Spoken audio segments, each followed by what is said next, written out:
নমস্কার, আমি বাস্তু জ্যোতিষবিদ সিদ্ধেশ্বর চক্রবর্তী। আবার আজকে আমি আসলাম। বন্ধুগণ, আপনারা নিশ্চয়ই ভালো আছেন। আজকে আমি একটু অন্যরকম বলার জন্য আসলাম। আমি এতদিন যটা ভিডিও করেছি সব জ্যোতিষের উপর ভিডিও করেছি। আজকে আমি আসব বাস্তুর উপর ভিডিও নিয়ে। আমাকে অনেকেই প্রশ্ন করেন যে ঠাকুরমশাই, ঈশান কোণ বলতে আমরা কি বুঝি? আমরা তো জানি না ঈশান কোণ কোন দিক।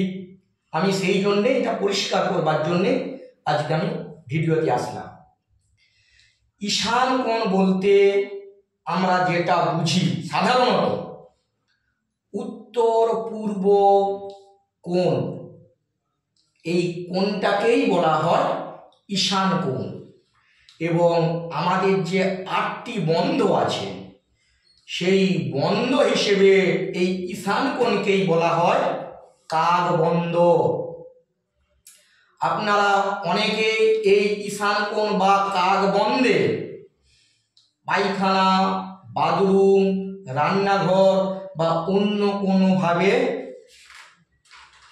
অশুভ করে থাকেন। তো এই জন্যে কিন্তু আপনারা অনেকেই প্রভাব এর পান। অনেক সময় পায়খানা, বাথরুম, রান্নাঘর ভেঙেও করতে হয়েছে। আমার এই 20 বছরের জ্যোতিষ অভিজ্ঞতা আমি দেখেছি, বিশেষ করে যারা ঈশান কোণে পায়খানা, বাথরুম, রান্নাঘর বা সিঁড়ি বা অন্য কোনোভাবে ডিস্টার্ব করে বা সমস্যা করে রেখেছেন, তারা দেখবেন যতই টাকা ইনকাম করুন না কেন, টাকা কিন্তু আপনার বাড়িতে বাসা বাঁধবে না। যে কোনো প্রকারে টাকা কিন্তু বেরিয়ে যাবে, ভুল ইনভেস্ট হবে, রোগ, মেঘ, ব্যাধি, কলহ, কিচকিচানি, অশান্তি ওই বাড়িতে থাকবে এবং সুসাইড মাইন্ড চলে আসে। ওই ঈশান কোণে পায়খানা, বাথরুম থাকতে থাকতে যাদের আছেন দেখবেন তারা শান্তিতে নেই, কেউ সুখে নেই, সব অশান্তি ভুগছে। ওইটা আমাদের বংশ বৃদ্ধির জায়গা, বংশের যে বার কিন্তু কমে যায়। এবং ওইটা যেহেতু দেবস্থান, আমাদের ঠাকুর ঘরের জায়গা, জল তত্ত্ব, তত্ত্বগতভাবে ওইটা জল তত্ত্ব। ওখানে অনেকে রান্নাঘর করে, কিন্তু ওটা ঠিক না। জলের জায়গায় আগুন দেওয়াটা উচিত নয়।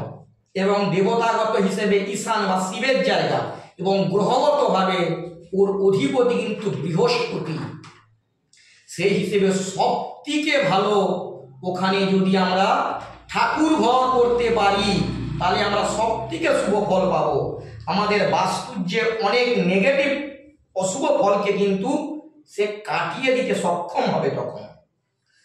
ওই জন্য আমি আপনাদের কাছে বারবার বলছি, ঈশান কোণ সবসময় পরিষ্কার পরিচ্ছন্ন রাখবেন, নোংরা আবর্জনা করবেন না, এবং কোনো মতেই পায়খানা, বাথরুম, রান্নাঘর এবং সিঁড়ি বা ভারী জিনিস ওখানে রাখা যাবে না।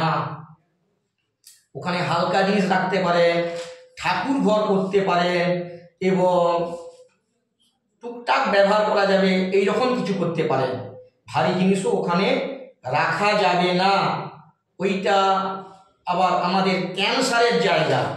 দেখবেন যেই বাড়িতে ঈশান কোণে পায়খানা, বাথরুম বা কোনোভাবে ডিস্টার্ব আছে, 5 বছর, 10 বছর, 20 বছর পর হলেও ওই বাড়িতে কিন্তু একটি ক্যান্সার বা দুরারোগ্য ব্যাধি হওয়ার প্রবল যোগ থাকে। আমি আমার অভিজ্ঞতায় দেখেছি। সেই জন্যেই বললাম, বন্ধুরা, যার সমস্যা হয় সেই বুঝে কি জিনিস। হাত থেকে অনেক কিছু বলা যায় যে হাই ঠাকুরমশাই বলছে এটা কি হবে, কেন হবে, কিন্তু যার হয় সে এটা বুঝতে পারে যে কীরকম সমস্যার সম্মুখীন হতে হয় তাকে। সেই জন্য আপনাদের কাছে বারবার আমার অনুরোধ, যখন বাড়ি করবেন বা আপনার মনে হয়েছে আমার পায়খানা, বাথরুম বা ঈশান কোণ ডিস্টার্ব আছে, তখন ভালো কোনো বাস্তুবিদকে দেখিয়ে, যারা ডিগ্রিগতভাবে বিচার করবে, খালি দিক নির্ণয় করলে হয় না, পারফেক্ট কতটা ঈশান কোণ ডিগ্রিগতভাবে যারা বিচার করে তার দেখিয়ে তারপরে বাড়ি করুন বা সিদ্ধান্ত নিন। এই জন্যেই আমি আজকে ভিডিওতে এসেছিলাম। যদি ভালো লাগে শেয়ার করবেন, লাইক করবেন, কমেন্ট করবেন এবং সাবস্ক্রাইব করবেন। নমস্কার বন্ধুরা।